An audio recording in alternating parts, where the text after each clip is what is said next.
She vanished the day after St. Patrick's Day. Her twin sister says she knows why, but no one listened. It happened in the hills of Donegal. A 6-year-old girl named Mary Boyle disappeared from her grandparents' remote farmhouse in Cashellard, just outside Ballyshannon. That was 48 years ago. No body, no arrests, no trial. And yet, Mary's twin sister Anne says the truth was there all along, hidden in plain sight, in a secret diary, in what Mary said the day before she vanished, in the way her family acted after it all went quiet. Anne believes her sister was murdered to keep her silent. She believes the Gardaí were stopped from arresting the man they suspected. She believes someone with power, someone local intervened. And most chilling of all, she believes she knows who did it. So why has no one been held responsible for nearly 5 decades? And what exactly did Mary know that was so dangerous it cost her life? It was Friday, the 18th of March, 1977, the day after St. Patrick's Day. 6-year-old Mary Boyle was spending the holiday with her grandparents in a quiet rural area near Cashellard, County Donegal. She and her twin sister Anne had been playing outdoors like any children would on a clear spring afternoon. That day, Mary followed one of her uncles up a hill behind the house. There was a small patch of water up there, and he was checking on something. Mary wanted to tag along. She was barefoot, something that wasn't unusual for a child growing up in the countryside. Her uncle said he told her to go back home. He later claimed he watched her walk away, back toward the farmhouse. But Mary never arrived. Within minutes, her family noticed she was missing. A search began almost immediately. By that evening, neighbors, friends, and local authorities had spread out across the hills and bogs. It would become the biggest missing child search in the history of Donegal. They drained ponds. They brought in dogs. Helicopters scanned the hills, but there was no sign of Mary, no footprints, no clothing, nothing. She had simply vanished in a place where everyone knew everyone and where secrets weren't supposed to last. Mary wasn't alone in the world. She had a twin Anne. And from the very beginning, Anne felt something about Mary's disappearance didn't make sense. Even as a child, she noticed things. Grown-ups whispering, a sudden change in how people acted, the silence, the fear, the way some family members seemed to shut down. As the years passed, that feeling never left her. She wasn't just grieving a sister. She was remembering moments that didn't add up, things Mary had said the day before she disappeared, things that sounded like warnings. Mary told me something, Anne once said, something that scared me, something I never forgot. She kept it to herself for a long time, wrote it down in a diary that decades later would contradict what authorities had claimed. Anne began to believe something even darker, that Mary didn't just wander off and that she didn't just vanish without reason. She believed her sister had been silenced and that someone they both knew had something to hide. But at just 6 years old, Anne didn't have the words to explain it. And by the time she found them, it was already too late. For decades, Anne Boyle stayed quiet. She tried to live a normal life, but the weight of what happened to her sister and everything she remembered kept pressing down. So she did what many people do when no one will listen. She wrote and kept a diary, not as proof, not for attention, but as a way to hold on to the truth before it slipped away. Years later, that diary would come to light, and what was inside it didn't match the official version of events. She described conversations Mary had before she vanished. She wrote about things Mary said that sounded like warnings. She documented behaviors from adults that didn't feel normal even to a 6-year-old. Her notes suggested that Mary may have seen or heard something before she disappeared, something important, and Anne believed that was the reason her sister was never found. To this day, that diary has never been officially reviewed by Garda investigators. It's never been entered into evidence, but Anne stands by every word in it. "I know what I wrote," she said, "and I know what Mary told me. The truth was always right there in front of everyone." From the beginning, Gardaí treated Mary Boyle's disappearance as a tragic accident. Their theory was simple. Mary wandered off into the boglands behind her grandparents' home. She may have gotten lost or stuck in the thick, wet terrain. It was rural, isolated, difficult to navigate, especially for a child without shoes. But here's the problem. That theory never explained why no trace of her was ever found. Search teams were out within hours. They brought in dogs, drained ponds, walked the same stretches of land over and over, even used military helicopters and specialized equipment. Still nothing. No clothing, no footprints, no belongings, not a single confirmed piece of evidence. And the more time passed, the more questions people had.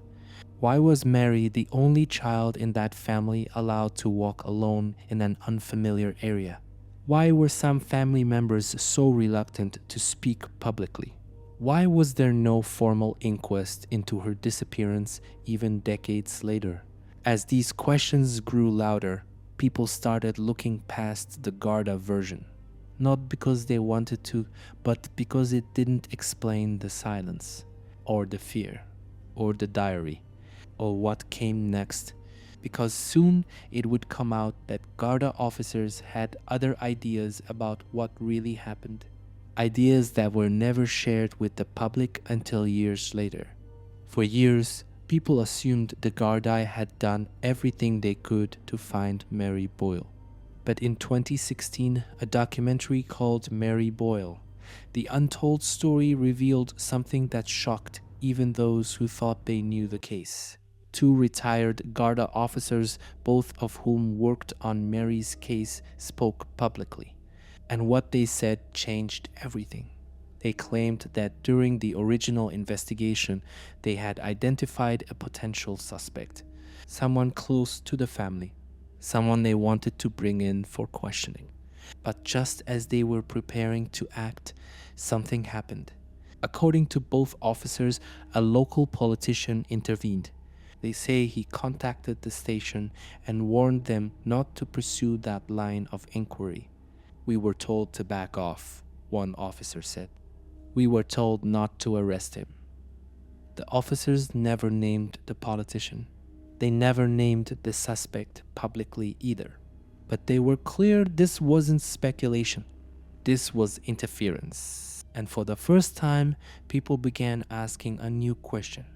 What if the truth wasn't just missed, but buried? Because if Gardaí were stopped from following a lead in 1977, then the mystery around Mary Boyle isn't just a tragedy.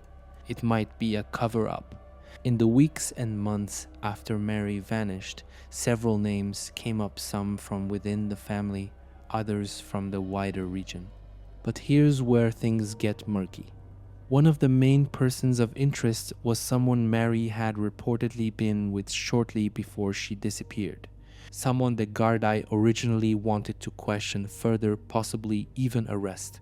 That lead was never pursued after the alleged political interference mentioned by the retired officers.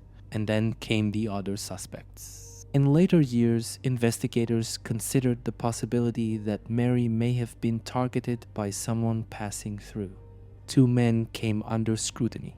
Brian McMahon, a man later convicted in an unrelated child case. Robert Black, a known serial predator who operated in both Ireland and the UK around that time. Both were investigated. Neither was charged. And despite rumors and online theories, no solid evidence ever linked them directly to Mary's disappearance. But the most concerning thing, to this day, the original person of interest, the one allegedly protected by a political figure, has never faced any formal questioning. No charges, no public accountability, nothing. And many believe this isn't because the evidence didn't exist. It's because someone made sure it never reached the surface. Nearly 5 decades later, Mary Boyle's case remains one of Ireland's most talked about unsolved mysteries. And while the official story has stayed mostly the same, the public conversation hasn't. Across forums like Reddit, in documentaries, and among investigative journalists, a different narrative keeps coming up.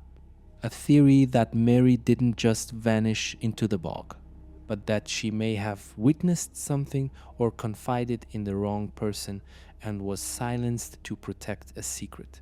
In the subreddit Unresolved Mysteries, users have gone deep into timelines, testimonies, and land maps. Some of the most repeated theories include that Mary may have said something alarming in the days before she disappeared, that someone close to her may have panicked and acted to avoid being exposed, that certain family members were too quick to shut down inquiries, that a formal inquest has been avoided deliberately, possibly to protect reputations. And one thread keeps resurfacing.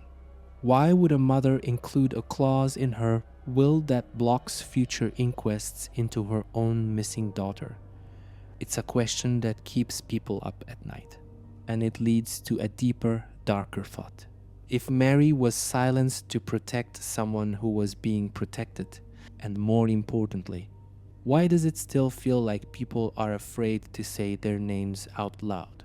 Every year, as St. Patrick's Day approaches, Mary Boyle's name starts trending again, not just in Ireland, but across social media and forums around the world, because the date matters. She vanished on the 18th of March 1977, the day after Ireland's national holiday, a time when the country celebrates family, heritage, and identity. But for the Boyle family, it marks the beginning of a lifetime of silence. And this year, something changed. A new tip reportedly came in from the local area. It hasn't been made public. But what we do know is that Gardaí confirmed they are actively following up on information received from a local source. Add to that the growing pressure from people online. Reddit threads are resurfacing. Petition campaigns are calling for a formal inquest, something that has never happened. Journalists are revisiting the case with new eyes, and Anne Boyle is speaking out again with more urgency than ever. "This can't just be a story we tell once a year," she said. "My sister didn't just disappear. Someone knows what happened, and they've stayed quiet for far too long." What's clear is this: the case is no longer just cold. It's active, and the public is watching. 6-year-old Mary Boyle never got to grow up. She never got to tell her side of the story. But what if she tried? What if, in the hours or days before she vanished, Mary saw something, heard something, or said something that someone didn't want repeated? Her twin sister Anne believes that's exactly what happened. She believes Mary was going to speak up about something important. Something that made an adult, possibly someone very close, feel afraid. Mary had to be silenced, Anne said, because she would have told. Think about that. A child disappears. Officers say they were stopped from arresting a suspect. A diary surfaces contradicting official timelines. And nearly 5 decades later, not one person has been held accountable. So we ask again, what if Mary was trying to tell someone the truth? And what if, all these years later, we're finally ready to hear it? Because this case isn't just about a missing child. It's about a system that failed, a family divided by silence, and a twin sister who refuses to let her memory be erased. If you've watched this far, ask yourself, what do you believe happened to Mary Boyle? Drop your theory in the comments. Share this story, because someone somewhere still knows the truth, and the silence has lasted long enough.